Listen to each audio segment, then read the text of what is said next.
All right. Okay.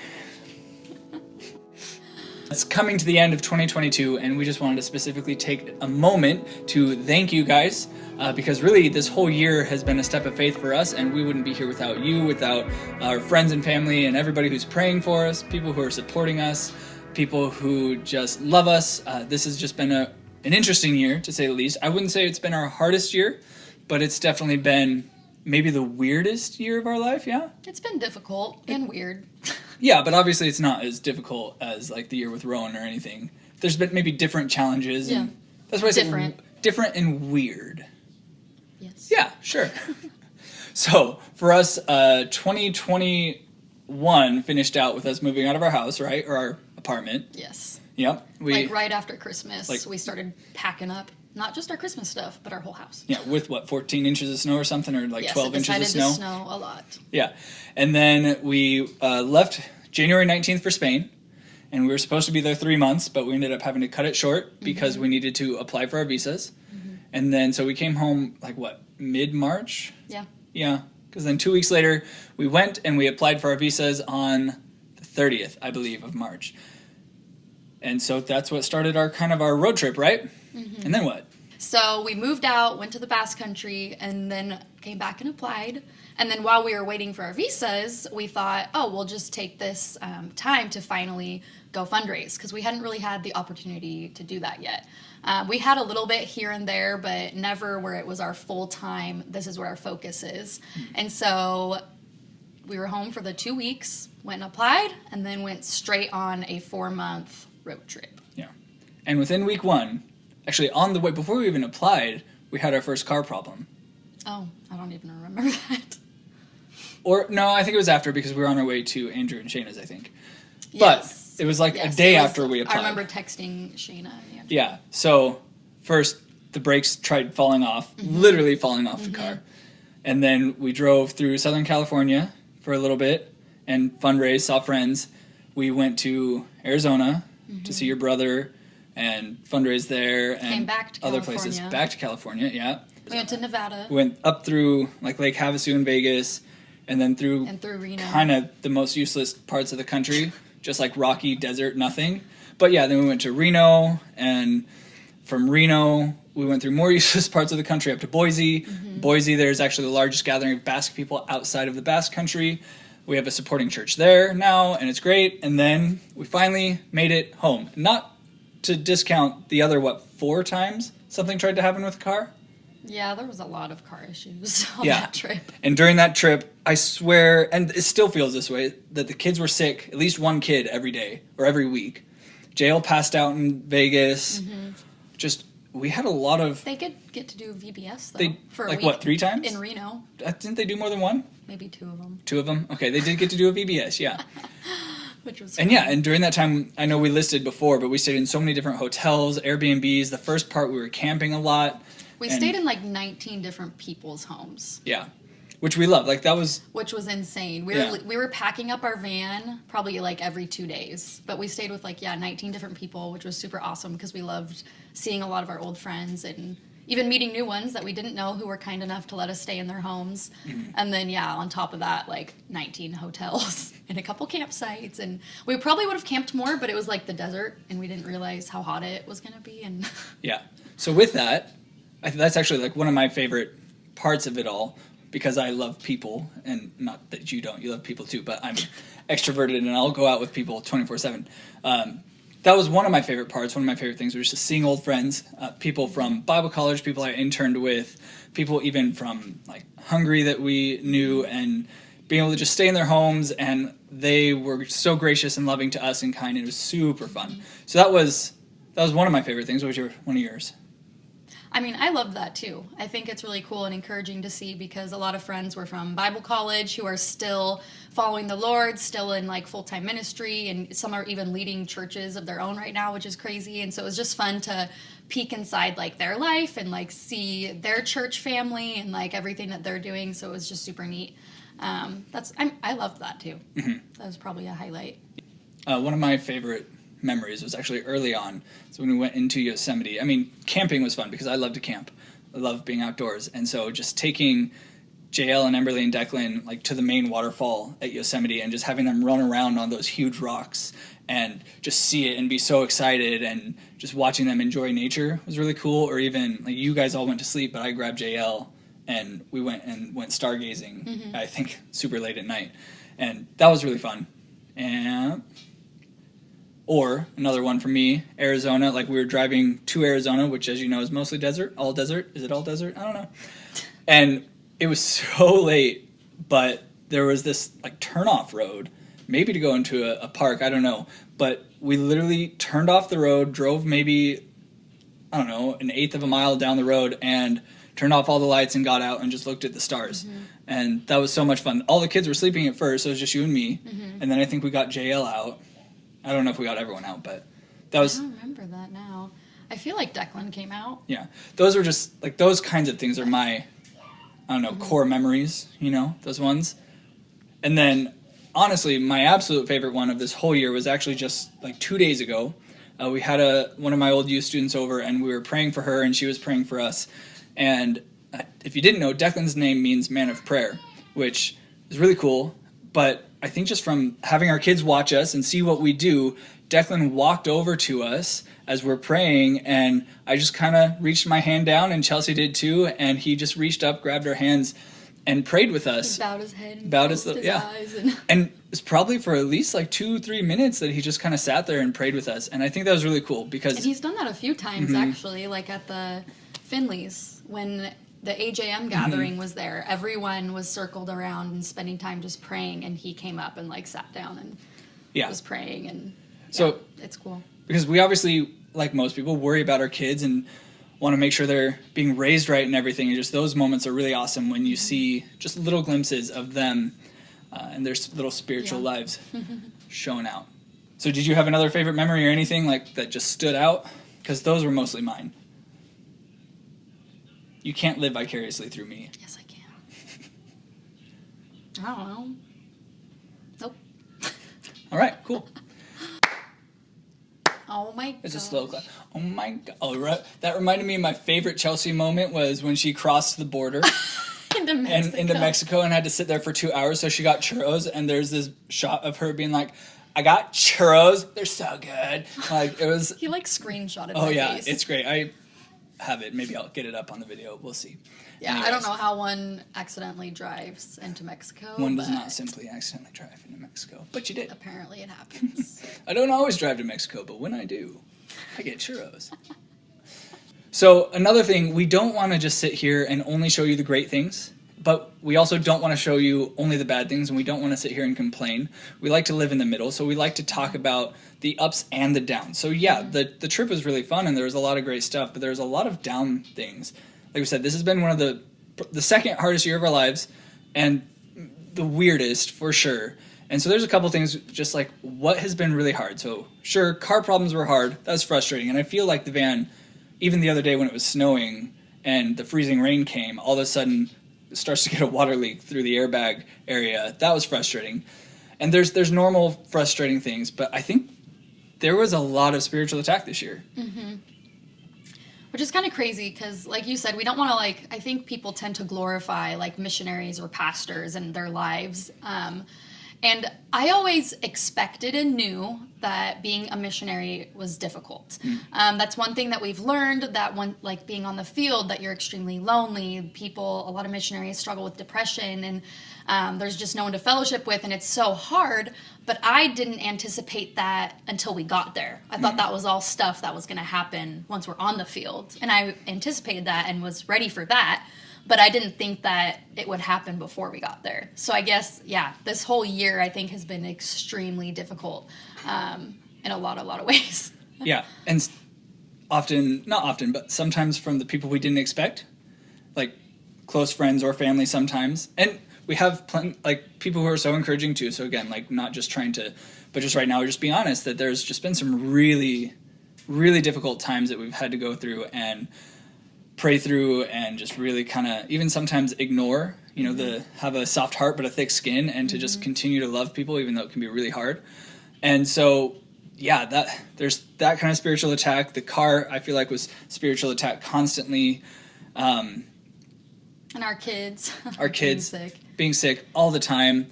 There were times where... It was even just hard, I think, to balance making sure that we were still pouring into our kids because we were so busy and had so many... We were on such a short time frame, being only in a certain place for a couple days and building those relationships and fundraising, that we also still had to be with our kids and spend time with them so that they weren't just getting dragged along on this trip. Yeah. Well, there were even times on the trip, like for me... not that I ever questioned the call of moving to the Basque Country, but there were times I wanted to go home. I was just like, maybe this trip isn't worth it. Maybe it's useless. Maybe we're not supposed to be fundraising like this right now. Maybe we should just go home. And like there were times like that. Like for me to get peopled out takes a lot, but I know we had that conversation once, at least, that I was just like having a really hard time being around people 24/7. And I think... Which really is saying a lot. Yeah. Because he wants to be with people 24/7. It'll be like 20 minutes of like alone time, and he's like, all right, so you want to go do something tonight, or we should call so-and-so up and see what they're doing, like always wanting to be with people. So it was a big deal that he was like drained. Yeah. I think a lot of it comes down to a lot of our frustration, a lot of our hard things also came down to a lack of family time, right? Because we're already worried about, are our kids going to be raised normal? Are they going to be okay having inconsistencies, moving from place to place to place, and always being with people? It's weird because you don't, when you're living in someone else's home or staying in someone else's home, you have to watch how you parent. Not that our parenting's terrible or anything, but like you just feel like it's harder to just be yourself. Yeah. Like your family they're the ones who know you the most. They see you at your worst, like, and no one else gets to see that. And it's because you're a family unit and you spend so much time together. But then when you never have that time together and you're only with other people, you're constantly having to be like on your best behavior. You feel like you can never really turn off. Yeah.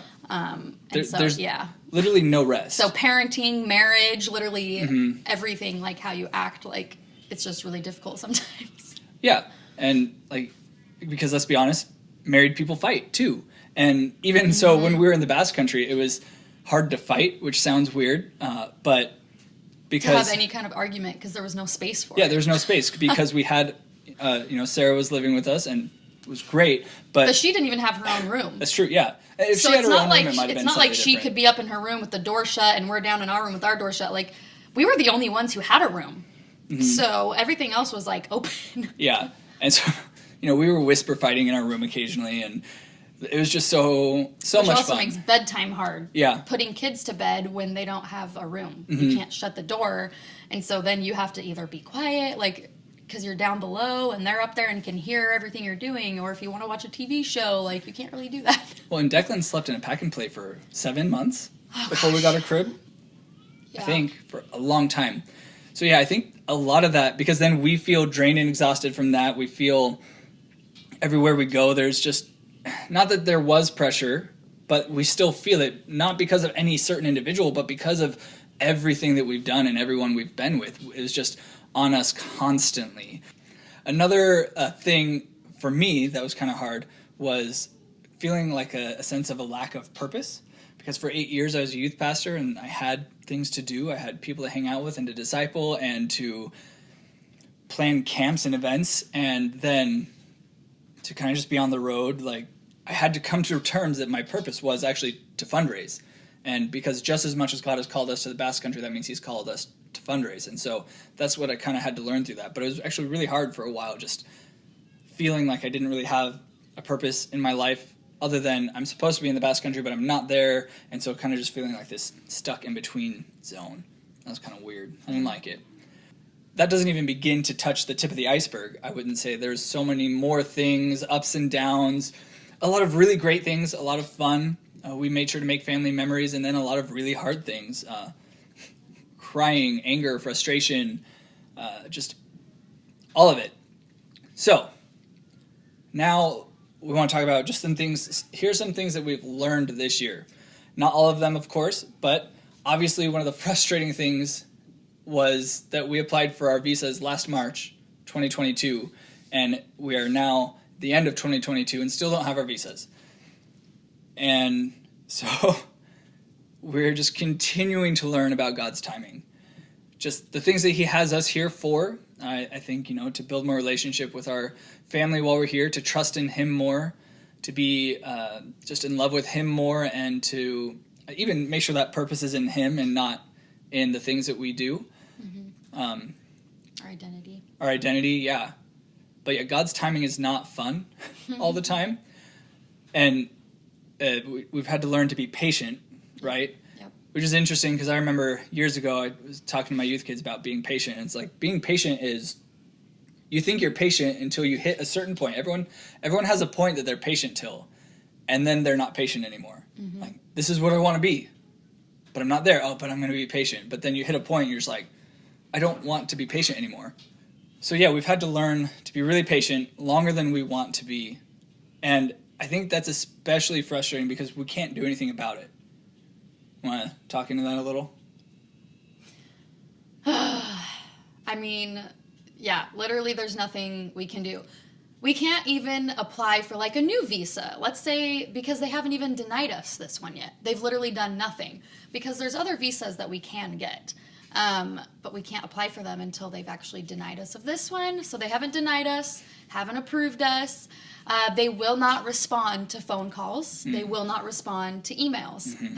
Even for our lawyer, like, they get one email every other month, it seems. Yes. And so the lawyer that we have, he was just someone who was going to help us once we got to Spain. It was just supposed to be getting our like tax identification number in Spain and a few other like technical things on the Spain side. And so we had just messaged him because we were just like, hey, like, we still actually haven't gotten our visas because whatever reason. It's been 8 months. And then he was like, and we told him the reason why, which was they just didn't like that our inviting church was not in the same location, or they didn't have a church presence where we were going to be in the Basque Country. But our lawyer immediately was like, that's not right. And so he's like, let me reach out to the consulate. And so now it's just been him going back and forth with them, but there hasn't been much we haven't heard anything progress. And yeah, we can't do literally anything. The only reason we even got any news at all was because Jordan went in person. Yeah. And he was able to get his passport back, which was nice. Yeah. Because... all of our passports. Yes. Yeah. Yes. Well, because now I'm going to the Basque Country at the end of January for a week. Yeah. And so if you didn't go down there, we still wouldn't have our passports and you couldn't go. Yeah.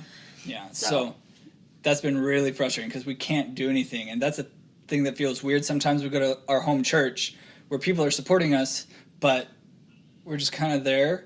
And it's not that we're not doing anything. There are a lot of things that we're doing and I've been involved with, including a church planning assessment and classes that I'm taking.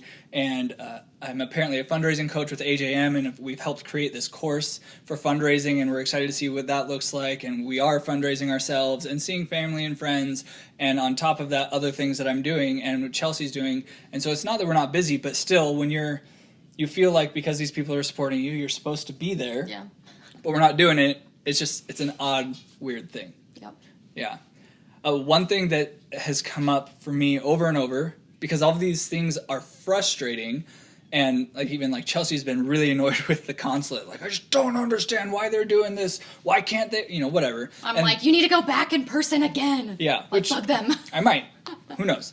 But and even the spiritual attack from other people and the car breaking, all these things is just a reminder that in Ephesians 6:12 it says, "For we do not wrestle against flesh and blood, but against the rulers, against the authorities, against the cosmic powers over this present darkness, against the spiritual forces of evil in the heavenly places." And we don't wrestle against people. We're not, people aren't against us. Sure, maybe they are, but there's something behind it. There's a why behind it. It's because Satan, the enemy, doesn't want us moving to the Basque Country. He doesn't want us to live our lives for Jesus. So he's going to try to stop us as much as he can.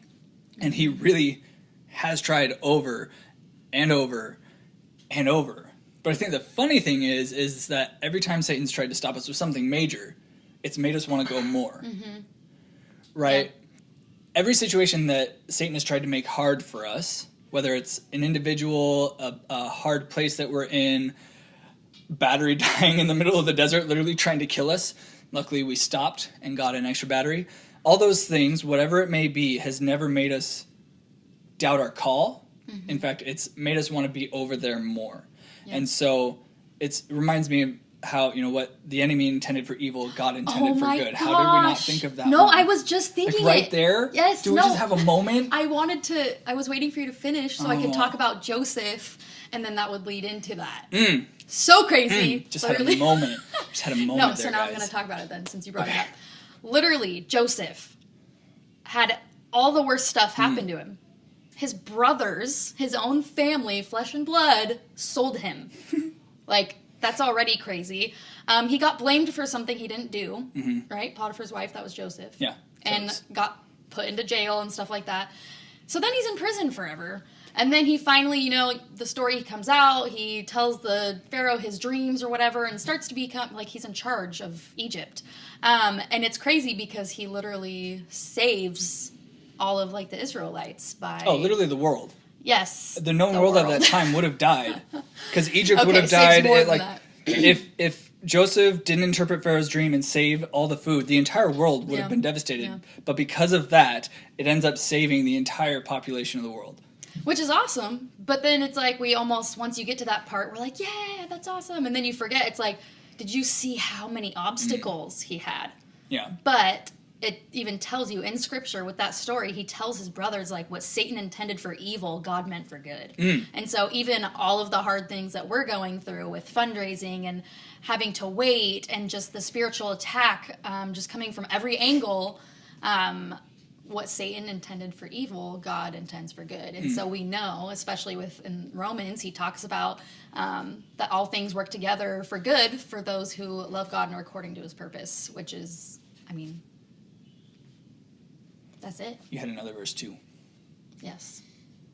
What does it say? That's later.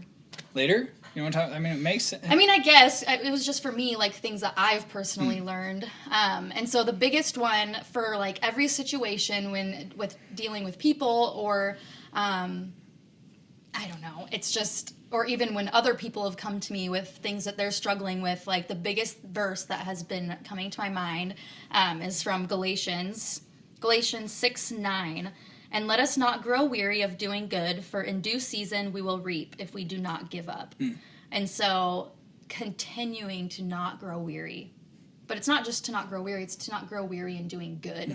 And so continuing to do good and not giving up. And so that's the things that I've really learned and focused on. And the whole soft heart and thick skin, that's one thing that I've really had to learn a lot this year is that...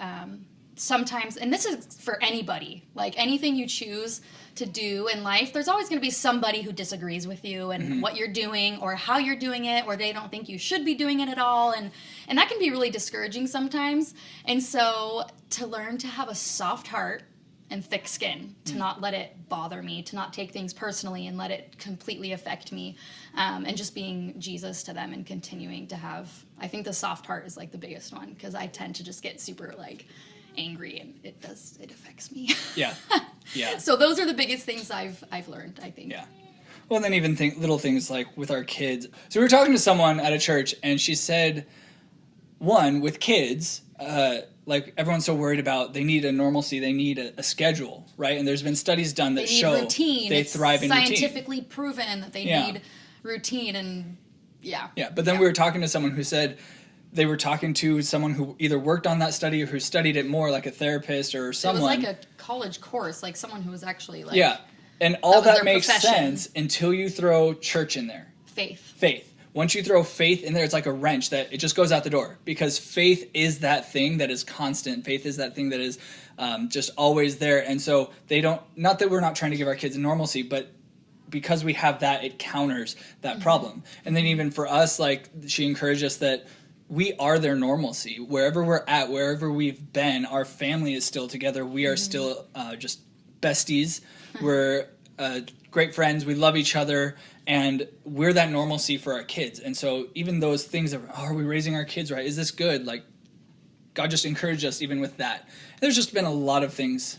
And I feel like that's actually, though, normal for third cultured kids. Yeah. So what's normal for normal people you normies is so different than what's normal for us. And so I think for the kids it is normal. It is a routine. It's just a way different kind of routine.